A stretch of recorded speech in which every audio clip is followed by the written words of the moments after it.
अस्सलाम वालेकुम, यासीन आपके साथ हाजिर है मॉर्निंग ब्रीफिंग में। आज इस महीने की 26 तारीख है यानी 26 ऑफ फरवरी है और दिन है आज वेडनेसडे। आज का दिन भी कुछ ज़्यादा मुख्तलिफ नहीं, वही मामलात चल रहे हैं जो हम मंडे से देख रहे हैं। मंडे, ट्यूसडे और आज है वेडनेसडे, यानी वही एक सिलसिला जो कोरोना वायरस जो पिछले तकरीबन एक महीने से पूरी दुनिया को अपनी इसने लपेट में लिया हुआ है और हर खबर के पीछे एक ही खबर नजर आ रही है, वो है कोरोना वायरस। कोरोना वायरस जिसको हम पहले एपिडेमिक कह रहे थे, अब ये एपिडेमिक नहीं है बल्कि ये पैंडेमिक है। पैंडेमिक का मतलब ये होता है कि ये वबा पूरी दुनिया में फैल चुकी है और अब तक कमोबेश 40 ममालिक ऐसे हैं जहां पर इनकी रिपोर्ट हमें मौसूल हुई है। अब जो सबसे इंपॉर्टेंट हमारे पास है, यूरोप का कंट्री इटली है, फिर यूएई है, बहरीन है, सऊदी अरेबिया है, यानी वो तमाम ममालिक जहां पर बहुत ज्यादा एक टूरिज्म भी है, लोग आते जाते ज्यादा हैं वहां पर। अब ये कहा जा रहा है कि बहुत सारे ममालिक की फ्लाइट्स बैन की जा रही हैं। कल हमारे पास रिपोर्ट थी कि बहरीन ने और यूएई ने ईरान की और थाईलैंड की फ्लाइट्स जो है वो कैंसिल कर दी हैं, रोक दी हैं और बहुत ज्यादा चेक एंड बैलेंस किया जा रहा है थर्मोगन के जरिए कि आया वो तमाम लोग जो ट्रैवल करके डिफरेंट कंट्रीज से आ रहे हैं, खास तौर पे चाइना से, कि उनमें कोई कोरोना वायरस का कोई निशान, कोई बाकी तो नहीं। अच्छा, इस एपिडेमिक के या पेंडेमिक की वजह से पूरी दुनिया में एक खौफ और हिरास फैला हुआ है और तारीख के आईने में जब हम देखते हैं तो बहुत सारे वाकयात हमें मिलते हैं। इंडिया में मिलता है second world war, first world war में जब ये एपिडेमिक पूरी दुनिया में मुख्तलिफ नाम से फैलते रहे और उसका जो रिजल्ट हमारे पास आया उसमें लाखों की तादाद में लोग हलाक हुए। ताउन का सिलसिला तकरीबन 15-20 साल पहले इंडिया में हुआ था, जो चूहों की बीमारी से वो फैला था और बहुत ज्यादा तकलीफ हुई, खासतौर पे कलकत्ता में ये हुआ था और अब वो एक एपिडेमिक था, लेकिन ये एक पैंडेमिक के तौर पर पूरी दुनिया में फैलता चला जा रहा है। और जैसे मैंने आपसे ये कहा था कि ये असल में वायरस है या नहीं, ये बहुत बड़ा क्वेश्चन मार्क में मुख्तलिफ सोशल मीडियाज पर ये बात हो रही है कि आया इसके पीछे क्या अवामिल कार फरमाए। बहरहाल जो भी सिलसिले हैं, जो भी इसके पीछे आया कोई कॉन्स्पिरेसी है या नहीं है, वट एवर इट इज, लेकिन इसका हम इफेक्ट देख रहे हैं, नेगेटिव इफेक्ट देख रहे हैं कि पूरी दुनिया की स्टॉक मार्केट स्लंपिंग सिचुएशन में है, डाउनफॉल है, रेटल डाउन हो रही है। वो तमाम लोग जो सेलिंग पोजीशन में थे और ये दुआ गोते कि मार्केटें गिरेंगी, और मैं आप तमाम लोगों से यही अर्ज करता रहा कि जनाब जब तक जो वाइटल साइंस है पूरी दुनिया की, जो इकोनॉमिक इंडिकेटर्स हैं वो खराब नहीं आएंगे, स्टॉक मार्केटें नहीं गिरेंगी। और अभी भी हमारे पास जो रिपोर्ट्स हैं उसमें यही कहा जा रहा है कि तमाम अमेरिका के और दुनिया के जो बैरोमीटर्स हैं, वाइटल साइंस है, वो बेहतरीन हैं। और मैंने कुछ अर्से पहले भी आपसे ये कहा था कि जनाब जो फर्स्ट क्वार्टर खत्म होगा यानी जनवरी, फरवरी, मार्च के बाद जो अप्रैल का महीना शुरू होगा उसमें जो हमारे पास रिपोर्टें आएंगी वो ज्यादातर ये खराब खबर आने की हमारे पास रिपोर्ट्स आ रही हैं। सबसे पहले एप्पल ने कहा, फिर जनरल मोटर्स ने कहा, जनरल इलेक्ट्रिक ने कहा, डिफरेंट कंपनीज ने कहा कि जनाब उनकी जो फर्स्ट क्वार्टर 2020 की अर्निंग रिपोर्ट आएंगी अप्रैल के महीने में वो खराब आएंगी। और इस खराब होने का जो नतीजा हमारे पास जो आने वाला है, यानी अभी तक रिपोर्ट्स चिल है, अच्छी हैं, गुड हैं, लेकिन जो प्रोडिक्शन की जा रही है उस बेसिस पे हम ये कह रहे हैं कि जनाब अप्रैल के महीने में रिपोर्ट्स खराब आएंगी।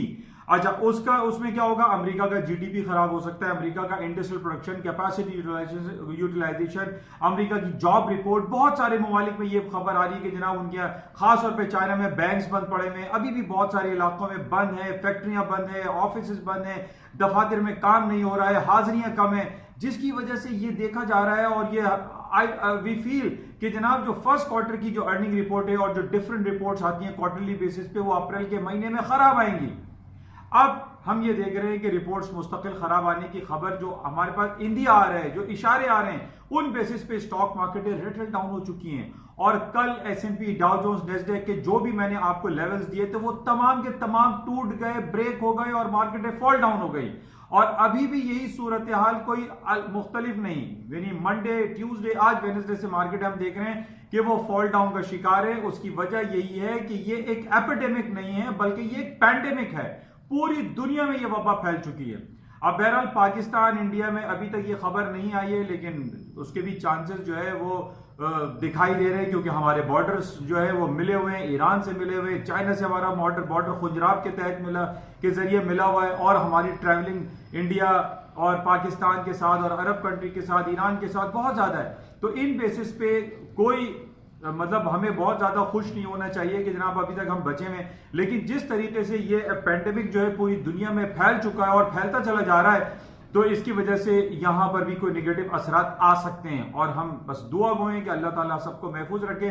लेकिन जो हालात व वाकयात चल रहे हैं उसमें यही कहा जा रहा है कि इस बीमारी को, इस वबा को फैलने से कोई रोक नहीं सकता। कोशिशें जरूर कर सकते हैं कि जनाब इसकी जिस तरीके से हमारे पास कल रिपोर्ट थी कि जनाब चाइना और रशिया ने एक वैक्सीन बना रही है और टनों के हिसाब से रूस ने चाइना में ये वैक्सीनेशन और जो मेडिसिन है वो इसको प्रोवाइड करना शुरू कर दिया है और काफी हालात बेहतर हो सकते हैं।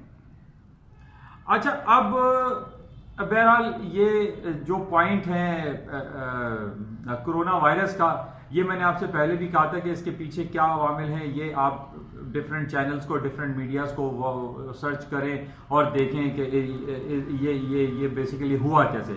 अच्छा, बहरहाल इसको हम देखते रहेंगे, लेकिन इसकी वजह से हम ये देख रहे हैं कि पूरी दुनिया की स्टॉक मार्केटें डाउन है। उसके साथ हम ये देख रहे हैं कि गोल्ड की मार्केटें कल डाउन हो गई थी, लेकिन उसके बाद जब हमारे पास बहरीन और यूएई और ईरान और थाईलैंड की रिपोर्टें आई कि उन्होंने अपने ट्रैवलिंग बैन कर दी, उसके बाद सोने की कीमतों में दोबारा से ऊपर वापसी हुई और स्टॉक मार्केट दोबारा डाउनफॉल होना शुरू हो गई और अभी भी यही सूरत हाल चल रही है। बहरहाल इसको हमें क्लोजली वॉच करने पड़ेगा, लेकिन जो टेक्निकलिटीज हैं, जिस तरीके से मार्केट जब ऊपर जा रही थी तो कोई टेक्निकल काम नहीं कर रहे थे, सिवाय 2-3 टेक्निकल जो कि अच्छे काम भी किए। 97-73 के स्टॉप से नेस्डैक को सेल करने का मौका हमारे हाथ से निकल गया है, लेकिन इस वक्त हम ये देख रहे हैं क्योंकि मार्केटें रेटल डाउन है, फॉल हो रही हैं और इस पैंडेमिक की वजह से जो कोरोना वायरस फैलता चला जा रहा है उसकी वजह से फियर फैक्टर बहुत ज्यादा है। न सिर्फ एशिया की, पाकिस्तान और बॉम्बे स्टॉक, बल्कि पूरी दुनिया की स्टॉक मार्केटें रेटल डाउन हो चुकी हैं और मुस्तकिल अभी ये सिलसिला बरकरार है। अच्छा, बहरहाल कल हमारे पास जो एपीआई क्रूड ऑयल की रिपोर्ट थी वो काफी बेहतर आई, यानी बेहतर आने से मतलब यह है कि उसके रिजर्व्स कम हुए, उस बेसिस पे क्रूड ऑयल की मार्केटों को ऊपर जाना चाहिए था, लेकिन क्रूड ऑयल स्टिल डाउनफॉल है। 49.80 के ऊपर मार्केट चल रही है और उसकी वजह सिर्फ और सिर्फ यही है कि जो फियर फैक्टर है कोरोना वायरस की वजह से पूरी दुनिया की स्टॉक मार्केटें गिर रही हैं। इसकी वजह से हम देख रहे हैं कि तेल की कीमतें भी खातिर खा ऊपर की तरफ नहीं जा रही हैं। तेल के ऊपर ना जाने की एक वजह, जैसे मैंने पहले भी आपसे कहा था कि पूरी दुनिया में इस वक्त ये बात चल पड़ी है कि जनाब जो क्लाइमेट चेंज के हवाले से ये बात हो रही है कि पेट्रोल के इस्तेमाल को कम से कम किया जाए या उसको जीरो कर दिया जाए, और 2035 की ये बात आई है कि जनाब यूके तमाम पेट्रोल पे चलने वाली व्हीकल्स को खत्म कर देगा। इस वजह से हम देख रहे हैं कि तेल की कीमतें मुसलसल डाउन हो रही हैं और दुनिया में तेल की जो रिजर्व्स हैं, जो इन्वेंट्रीज हैं, वो बढ़ती चली जा रही हैं। और इस पिछले दिनों हमारे पास ये भी खबर थी क्रूड ऑयल के हवाले से कि ट्रंप साहब ने ये कहा है कि we don't need middle east oil. उसकी वजह से भी तेल की जो है डिमांड में कमी आई है और तेल की कीमतें नीचे चलती चली जा रही हैं। और इसके अलावा हमें यह भी पता है कि अमेरिका में शेल ऑयल के हवाले से बहुत ज्यादा काम हो रहा है और अमेरिका अपनी जो नीड है उसको खुद ही फुलफिल करने का अहल होता चला जा रहा है, जिसकी वजह से तेल की कीमतें मुसलसल डाउनफॉल का शिकार हैं। और इसी वजह से हम देख रहे हैं कि सऊदी अरामको के शेयर जो कि 38 रियाल तक गए थे, फिर 32 रियाल और 33 रियाल पर अभी चल रहे हैं। उनके अंदर वो पोटेंशियलिटी एग्जिस्ट नहीं करती जो कि उनका ये गुमान था, उनका ये ख्याल था कि जनाब सऊदी अरामको के आईपीओ रिलीज होने के बाद इसकी कीमत जो है 40 और 50 रियाल तक चली जाएगी। ऐसा नहीं हो रहा है। बहरहाल जो हालात और वाकयात है उसमें सोने की कीमतों में अभी तक तेजी दिखाई दे रही है, क्योंकि सोना इस वजह से ऊपर जाएगा क्योंकि पूरी दुनिया में जब फियर फैक्टर होता है, चाहे वो कोई कन्वेंशनल वॉर हो या कोई पैंडेमिक हो, एपिडेमिक हो, उसके बेसिस पे गोल्ड की कीमतों में खातिर खा इजाफा होता है और गोल्ड इसी वजह से ऊपर जा रहा है। बहरहाल सोना, चांदी, इसमें अभी भी पोटेंशियल एग्जिस्ट करता है, मार्केटें हायर साइड पे जा सकती हैं, जबकि पैंडेमिक की वजह से तेल की कीमतों में खातिर खा कमी दिखाई देती है। बाकी कोई टेक्निकल्स अभी इस वक्त हमारे पास हम ये देख रहे हैं कि काम नहीं कर रहे हैं। 89.25 का टेक्निकल सपोर्टिंग लेवल था नेस्डैक का, वो टूट चुका है, मार्केट उससे नीचे चल रही है। इसी तरह 3180 का लेवल S&P का था, वो भी टूट चुका है, मार्केट उससे नीचे ट्रेड हो रही है। तो इट मींस कि अभी भी फॉलिंग एरिया है, मार्केट में फॉलिंग जो है वो फील होती है। मार्केट में जो रिपोर्ट्स आ रही हैं वो काफी भयानक दिखाई दे रही हैं। इस पैंडेमिक की वजह से कोरोना वायरस का जो पैंडेमिक है, फियर फैक्टर अभी तक लाए कर रहा है। बहरहाल इसको मजीद क्लोजली वॉच में रखेंगे और देखेंगे कि दुनिया में इस हवाले से और मजीद क्या सिलसिले रहते हैं। इंशाल्लाह राब्ते में रहेंगे। जाते हुए मैं आपसे ये जरूर कहूंगा कि इस यूट्यूब चैनल को प्लीज सब्सक्राइब जरूर कीजिएगा। Thank you.